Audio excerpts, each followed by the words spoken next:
Karina, you really can't hide anything. Everything you want to say is written all over your face.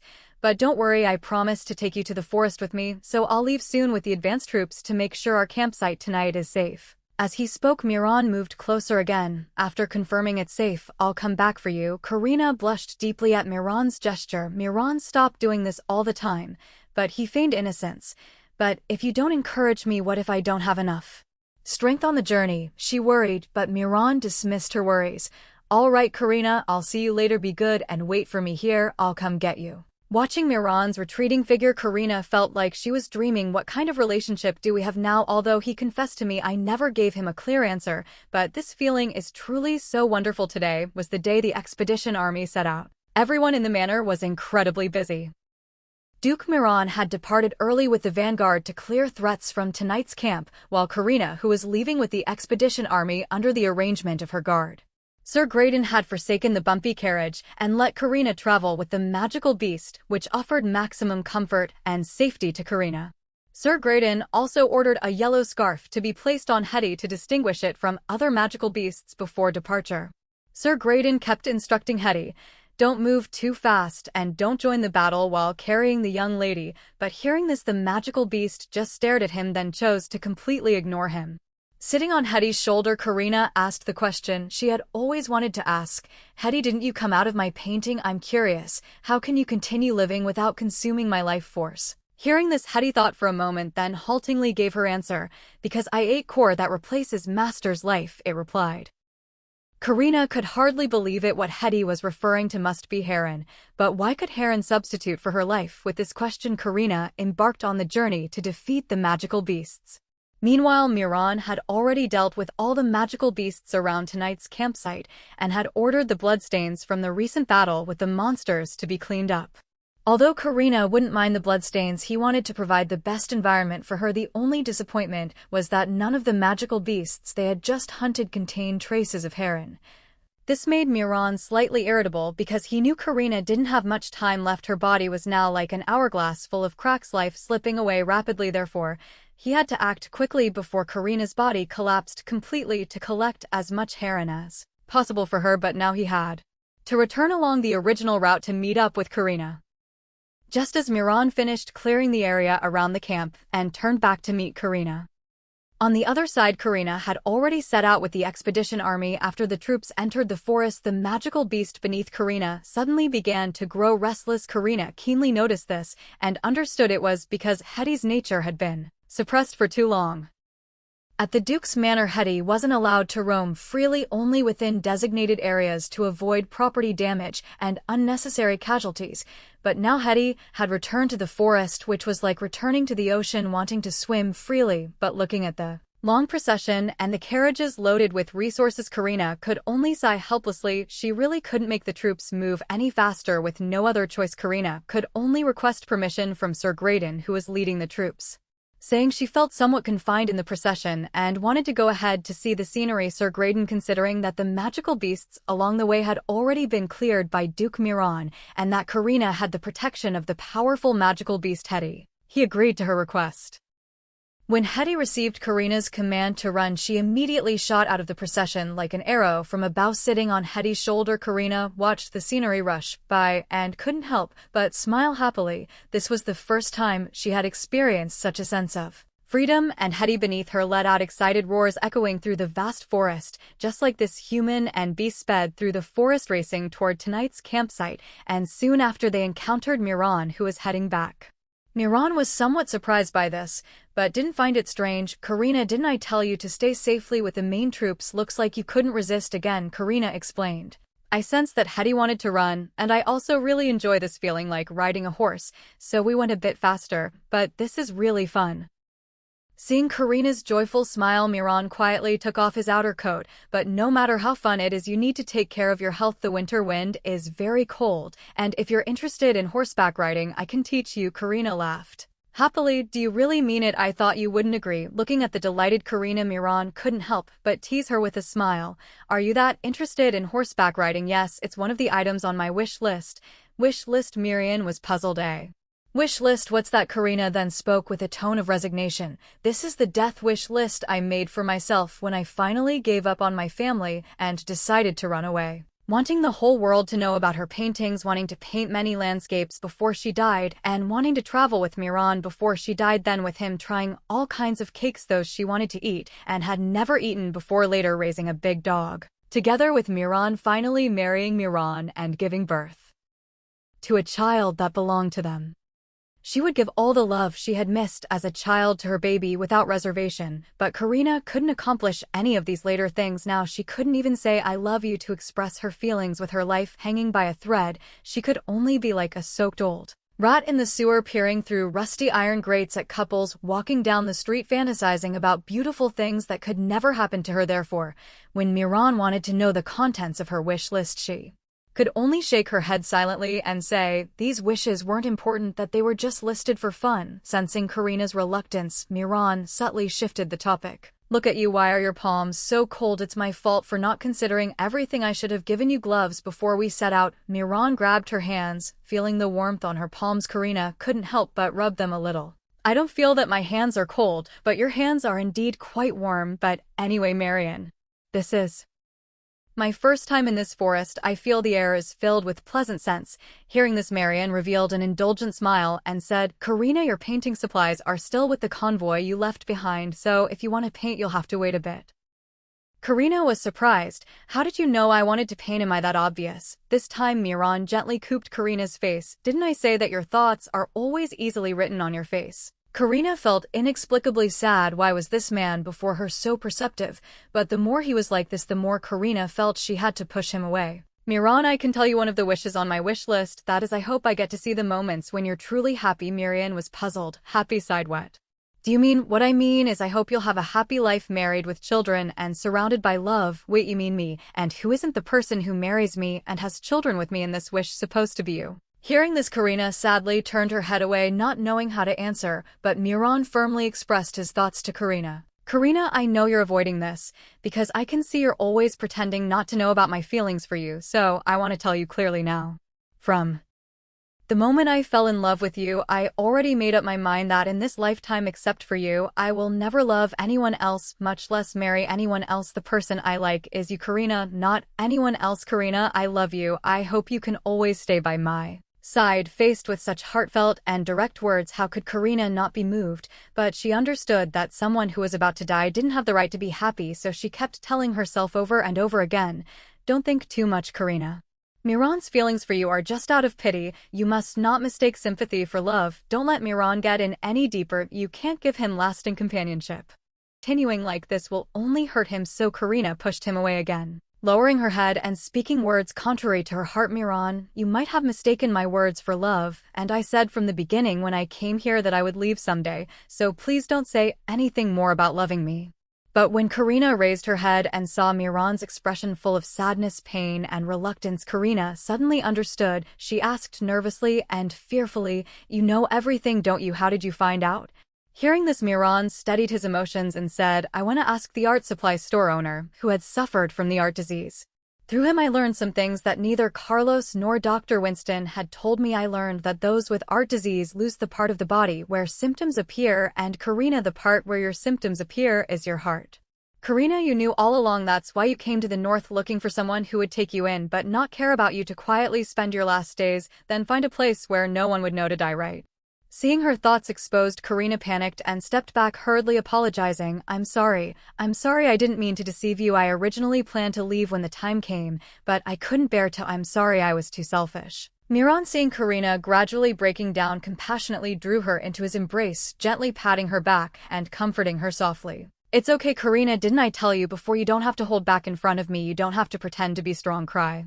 If you want to cry, even if you scream out loud, it's okay. But hearing these words, Karina became even more heartbroken. Why are you so good to me? I have nothing I can give you, nothing, not even lasting companionship. It's all right, Karina, you don't need to give me anything. I don't care about promises anymore. I'm serious. I just hope you can stay by my side. No, I should say, please let me stay by your side, Miran said, almost pleading. Listening to Miran's heartfelt confession, Karina broke down crying. She finally accepted that she was never fine. Miran, I never wanted to die, she cried bitterly. Nothing ever good happened to Karina in her short life. She always consoled herself that she will be happy in the time she has left, that she will build some memories that were worth treasuring, but that was all just consolation. Karina made her mind. Looking at Miran with tear-filled eyes, she said, "There is something that I always wanted to tell you. Miran, I like you, and I am sorry for liking you." Lord Leopold, Karina's father with her eldest brother, were greeted by an attendant as they walked into a glamorous building. "What brings you here, my lord?" the attendant asked. "I heard that the painting of a renowned painted is displayed here at the bank after it was purchased from an auction a month ago," he replied. "You must be talking about Karina's painting. It's displayed at the innermost part," attendant replied, "but it's a famous painting and many people have come to see." He looked troubled. The father and the son finally noticed a huge line. "I have heard that the painting is very famous and difficult to see," commented Anfridge as they waited in line. "I don't think the painter is Karina," said Lord Leopold. "This painter's paintings became famous after Duke Carlos began managing them. He must have collaborated with someone. Karina never learned how to draw, so she couldn't possibly be this famous painter," he continued. "This feels like a waste of time, let's go back." But Anfridge wasn't convinced. "Father, are you going to repeat your mistake? Your apathy pushed Karina away. Our family was to blame for making her cut ties with us, because everyone thought she was all right," he said in a reprimanding tone. Anfridge felt deep regret when he heard Karina ran away from the house. He wished that Karina would have said something. He thought everything will be all right because they were family, that Karina would never leave them, and even if she did, she would certainly return. But reality hit him hard. He can't even remember since when did Karina stated smiling less. Though she was just becoming mature, but now he knows Karina was closing her heart off. He recalls that he never even brought a proper gift for her, being her brother. "What in the world are you saying?" His father's sharp remark brought him back from his thoughts. "I am saying that what Karina wrote in her letter is true. We all were too indifferent to her." But Lord Leopold still refused to accept his faults. "How I was indifferent to her. I provided her with more than enough food, clothes, and pocket money. She should have talked to me about this." "Do you really think so, father? I know that she was reprimanded if she behaved childishly even a little."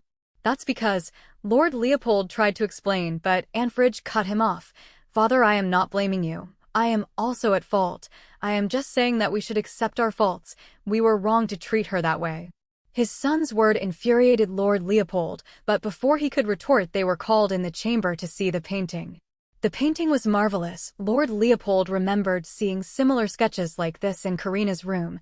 He wondered if Karina's is really the famous painter. "Father, you don't have to say anything. It's clear that Karina painted this. That hill looks exactly like the one behind our manor. It looks similar to something she drew a while ago," Lord Leopold said. "Do you see that under the tree?" Anfridge asked, pointing. "I can't see. Let's not waste any more time. I want to find who arranged this auction." "That's us," Anfridge interjected. "It's our family. Do you mean what it means, father?" "Speak plainly," Lord Leopold scolded him, becoming impatient. "It means Karina was home alone while we were enjoying ourselves under that tree. It represents her loneliness." "Yes, she wasn't good at socializing," Lord Leopold dismissed. But Anfridge was experiencing a deep sense of loneliness. "Karina did a fantastic job of painting that. I had no idea she was so talented. I am happy that my children are." Lord Leopold showed a proud demeanor. "Father, why do you keep denying it? Do you not feel anything after seeing this painting or reading her letter?" Anfridge felt frustrated. "I felt apologetic that I didn't realize anything till this happened. That's why I am trying to meet and talk to Karina. I am just not an emotional person," Lord Leopold said, but Anfridge believes that his father must have felt something after seeing this painting. "We must meet Karina and bring her back as soon as possible," he declared to his father. "All right," Lord Leopold said simply, while he thought that he must send a letter to North and tell Miran that he is going to bring Karina back. In the north, ch 62, Miran brought a sleeping Karina to their camp. She had exhausted herself earlier from crying so hard. He asked his assistant to set a bed and gently placed the sleeping Karina on it. Remembering what happened earlier, Miran felt so pathetic. He could only console her when she cried. Though he normally don't smoke, he couldn't help but felt like smoking. He ventured in the woods, trying to calm his emotions. He keeps pondering what words he could say to console Karina, but nothing feels right. After calming down, he went back to camp still thinking. After returning, he encountered Captain Graydon, who asked about Karina. His team, who were supposed to escort Karina, was left behind by Hetty and Karina. She arrived a while ago, Miran told him. After giving him further instructions, he went to check on Karina. Unexpectedly, Karina was already awake and smiling at him. I feel like I acted childishly in front of you. I was afraid I annoyed you, she said, but Miran denied it. Miran, you can forget about earlier. I shouldn't have said that. I know I cried so much, but it's all right, so don't make that expression. Miran looked hurt, desperate, worried. He grabbed her hand and placed it on his cheek. I don't know what expression I am making, but it's me who don't deserve you. If I am making such a face, it's because that's how I feel about you. It's fine to act like a child in front of me. I have done it plenty of times, he said, pleading. He felt his knees. Show me how you feel and don't hold back. Don't push me away. Miran thought about how to coax her every way possible, but he couldn't say anything once he saw her. Don't die, Karina. Tell me that you want to live. He pleaded again. I love you, Karina, he confessed desperately. Karina rushed and hugged him. Karina couldn't reply. She wanted to but couldn't. Miran didn't push her, only asked her to be her lover, to yearn to live, and she happily promised. After the hunt began, Karina didn't see him much. She just spent her time dreaming and chatting with Carlos. It was a precious time for her. Did you eat anything? Miran inquired as he came back from hunt. Were you hurt? Karina fussed over him, but Miran missed her a lot and only wanted to kiss her, but was interrupted by the servants bringing food. Fuming, he sat down to eat. While eating, Karina looked at him nervously and asked him to finish what he started with a red face. Equally red-faced, Miran complied and kissed her immediately. He told her that they will be moving deeper into the mountains, while Karina was only thinking about painting the snow-capped mountains. Did you have any seizures today? Don't lie to me, Miran asked. I had 3. Karina accepted reluctantly, but they didn't hurt much. I think my seizures are getting better after coming here, she added. Miran wondered if it was because of Heron. Carlos wanted him to find a Hetty corpse with Heron inside, but he didn't know how to find it. Karina asked about how her Hetty was behaving.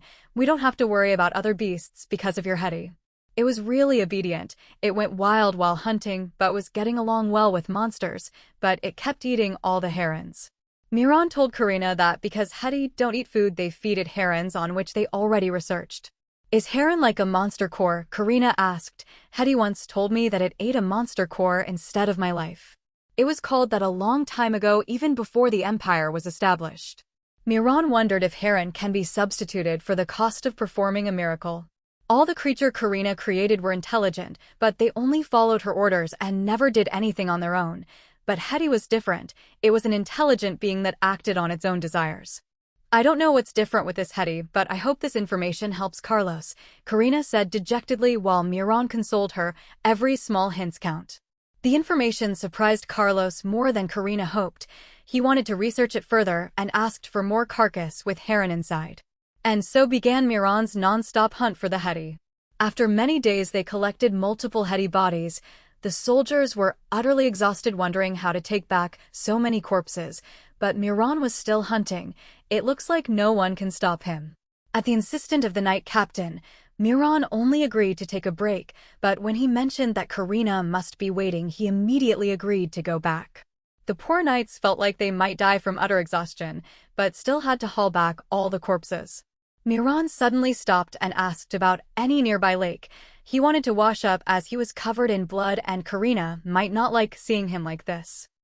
His statement dumbfounded his subordinated, and in that moment he rushed off. Captain Gordon thought about following him, but the crying and pleading soldiers asked him to move quickly. While Mern was busy washing himself, wondering if Karina was really waiting for him, Carlos was busy with his research at the camp. After hours of grueling work, he decided to take a break and encountered Miran, who just came back. He jabbed a remark at Miran for finally being human, but before Miran could say anything, he told him that he finally figured out how to use herons. Really, yes, if my hypothesis is right, then we might be able to save Karina, but there are some particular conditions. He wanted to say more, but he decided to divulge further information once he was sure. Miran didn't know whether he should be happy. The way Carlos looked when he told him the good news was unnerving. But it was still hope which lightened his mood, though he decided to hide it from Karina for now. 2 months in the hunt, Miran collected so many herons that not even one tent could hold them. It also became increasingly difficult to find a monster in the forest. At first it seemed like everything was going smoothly, but the leader of the herdas turned out to be a big problem. It started attacking the backs with its herd, the attacks getting more and more vicious as time passed. Karen's condition became worse as well. Her excruciating pain and crazy desire for art began to eat her alive even if Heron was placed by her side. She started throwing fits and even hurt herself if she was stopped from painting. After another of her episodes, Karina fainted again. "I think she finally calmed down," said Dr. Winston as he and Miran watched over a sleeping Karina. "I am worried, because she is getting worse by the day," said Miran. "I'll be done with the hunt soon. All that's left is the leader Hetty's herd, and we already wiped out half of it. We stew'd be moving in 2 or 3 days. We must move Karina to a more comfortable place." Miran added command in his butter to make preparations and dismissing everyone else. When Karina woke up, she found Miran sitting by her side. He offered her a glass of water while she looked apologetic. "I am sorry, I had a seizure again." "It's fine, no one here blames you for being ill," Miran consoled her. Miran kissed her on the cheek to lighten her mood and offered to take her out for some fresh air. The moment she agreed, he wrapped her in a blanket and picked her up.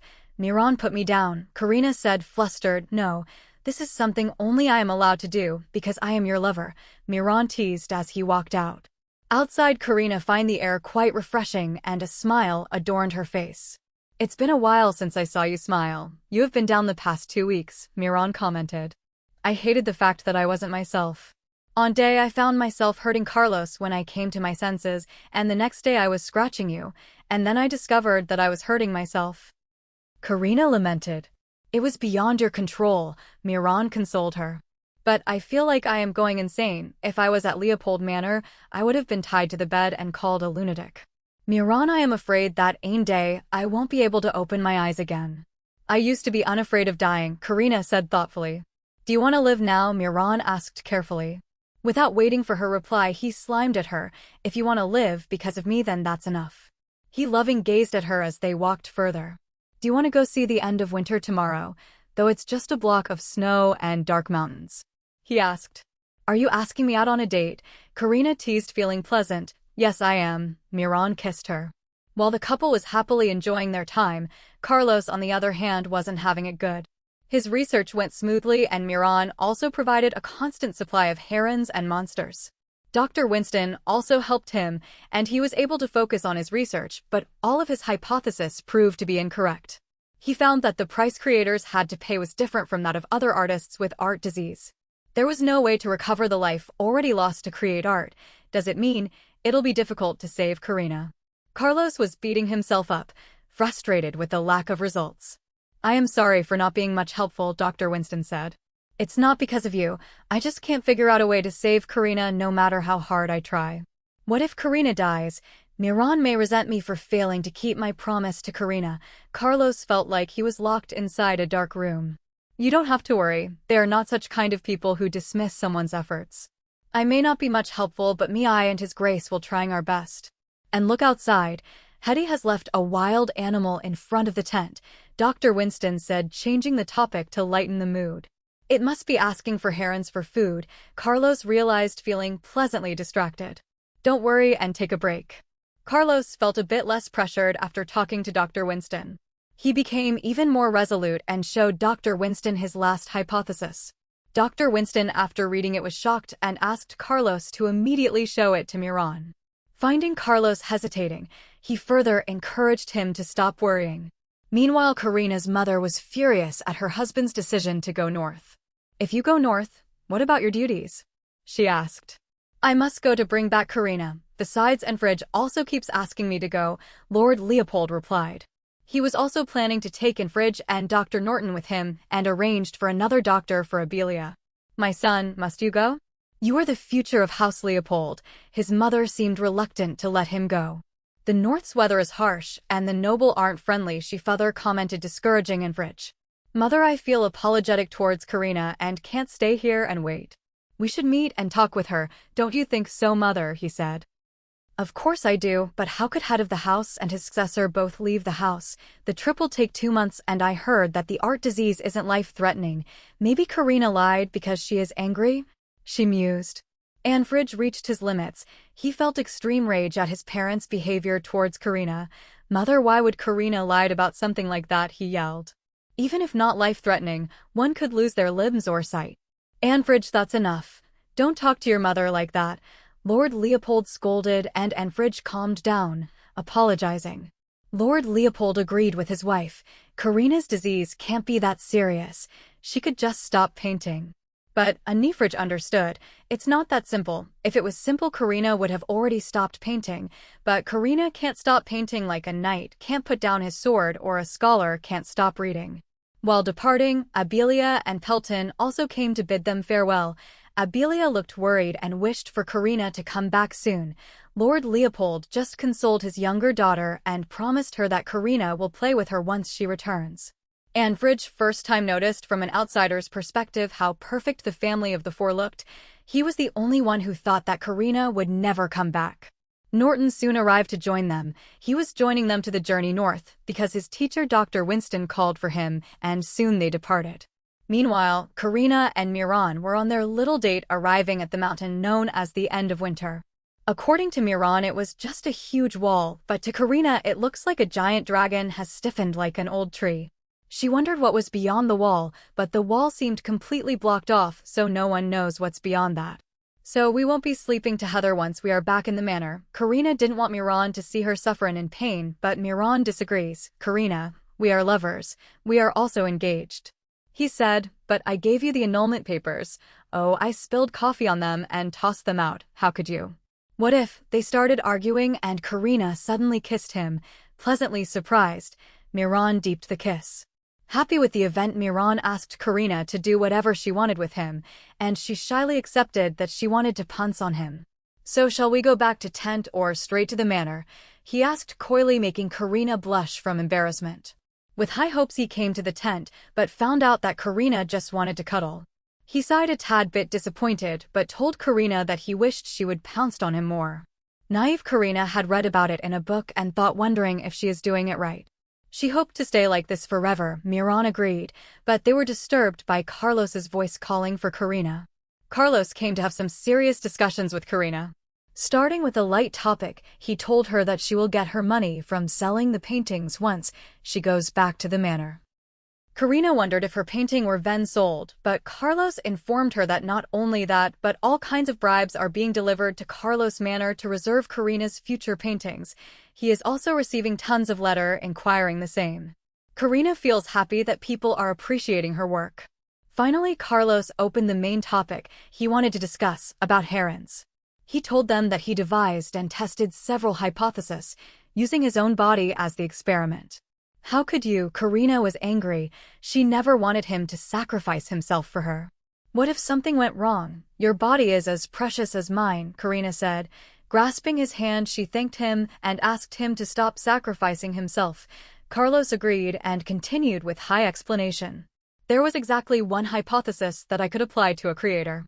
Creators offer something that cannot be returned or recovered as the cost of performing a miracle. Helping them recover is different from restoring bad eyesight or senses, he explained.